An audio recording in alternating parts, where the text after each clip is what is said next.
my name is Kayla, and my research essay is on CRT and Juvenile Justice. The purpose of this research is to examine how discipline policies cross over into the legal system and the disproportionate impact on juveniles of color.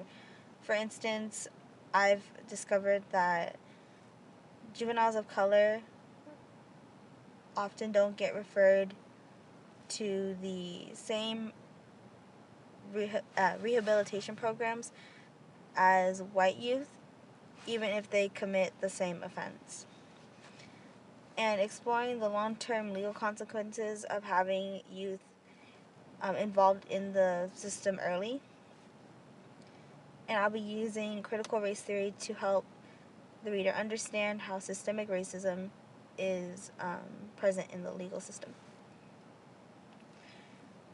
Critical race theory is basically the theory that race is a social construct that's been created by man and not as much of a biological concept as we know it, or as we typically know it. And racism is embedded into our laws and institutions, which isn't something that's new.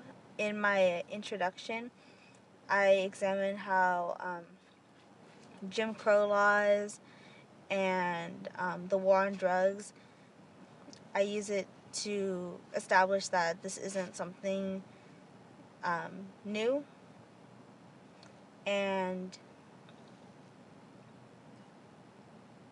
it helps explain why, or I'm using it to explain why POC youth are disproportionately criminalized.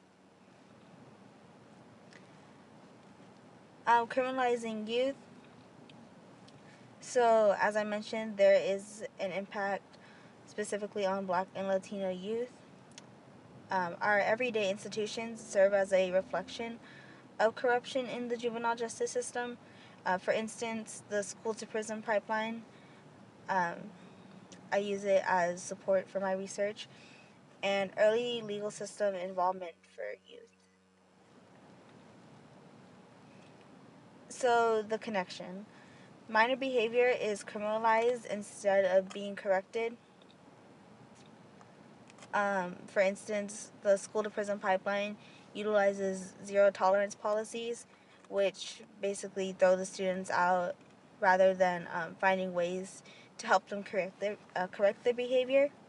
And students of color face harsher punishments and more surveillance compared to their white peers. This is